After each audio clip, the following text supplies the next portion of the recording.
Bill, let me ask you, at that time when Roger Ailes, I read somewhere, and maybe this is not right, that you were contemplating leaving the business? You were kind of like, maybe going to a different career change? Or no, did Roger? Not at all. So you were... I had offers to run for Congress and things like that, but my calling is journalism. Okay. I always knew. No hesitation. Like you were not in anything that you're like, I'm going to go do something else. No. Did Ted Turner ever try to recruit you? Did who? Ted Turner. No.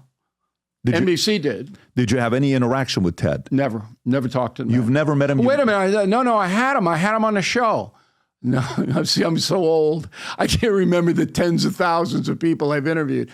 I had Turner on the show, and it was pretty good back and forth, but they never made a play for me, but NBC did. But at the time NBC did, it was GE owning it, okay? It wasn't like it is now with Comcast. And I remember I seriously considered it because the money was huge that they were offering me to go over from Fox to NBC. Exactly the route that Megyn Kelly took. Kelly went from Fox to NBC. Well, this was years and years before. GE contacted me and said, look, we'd like you to come over and do a primetime show on CNBC. And I thought about it, but I was loyal to Ailes and Fox. What made Ailes attractive to you? The other day, I'm talking to The Rock, and we're having a conversation. Everything that we know with Vince McMahon that we read about, the controversial stuff. But Vince was a promoter, marketer, and he was able to get The Rock to see the bigger picture of what could happen, and then boom, WWE turns into what it is. What made Ailes special? Well, for me, he told me the truth. So if you work in television, that's pretty rare. I mean, executives aren't known for their truth-telling. So if I had a question, I could call him, and I know I get a true answer. Role play. Give me an example. If I look, was it like, how did you think I did today? Like that? No, I don't care what he thought about how I did today. I never thought about that. If you don't like me, that's fine. You like me, then you pay this amount of money because that's what we're worth. I never curry favor with anybody. But if I said to Ailes something like, look, I want to bring in this guest. What do you think? Do you think that, it's worth the platform? Got it. And he would go, yes or no. Got it.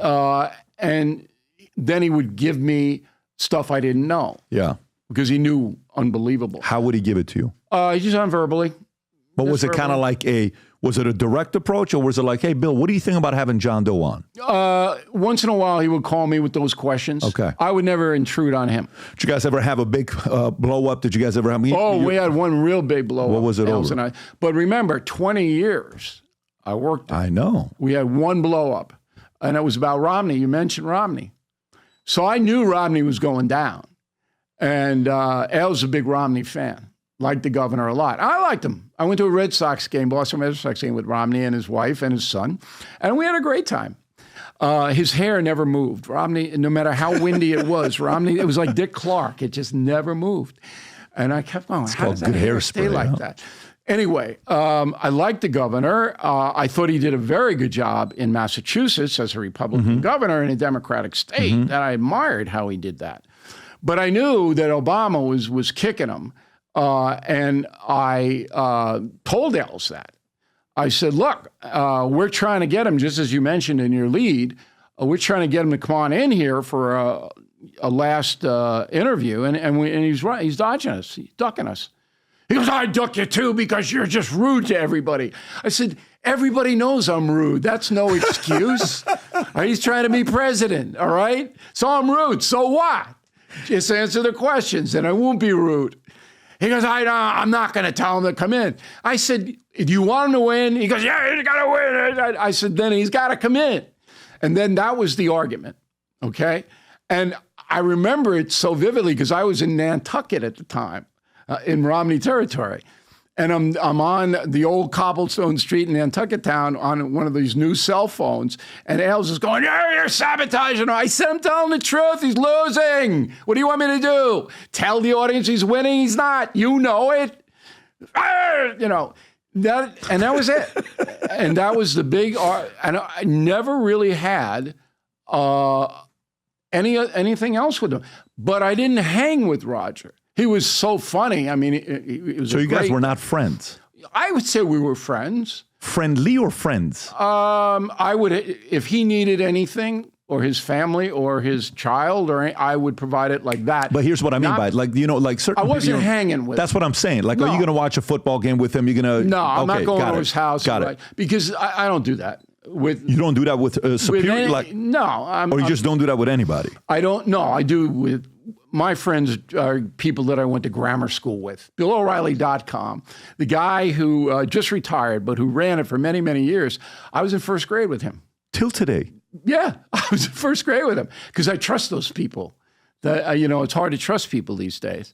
But anyway, it's not right, I don't think, to try to curry favor with your superiors. I never bought into it. They call it butt kissing. I just can't. How about Murdoch? What was your relationship with him? I saw him 7 times in 20 years. 7 times in 20 years? And Is it because he was always Australia? It was all a Christmas thing. Oh, got it. It just... What was that relationship like? It was. I don't even think he knew who I was.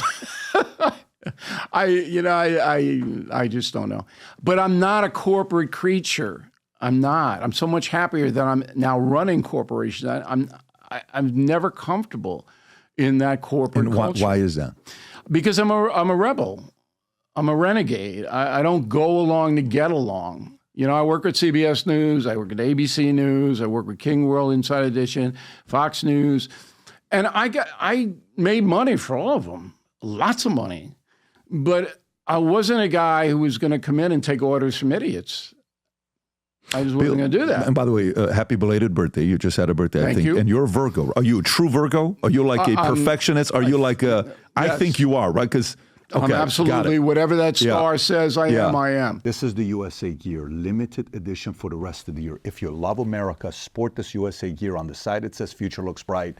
On the back, it says Valuetainment. On the side, it's got the American flag. We got the shirts.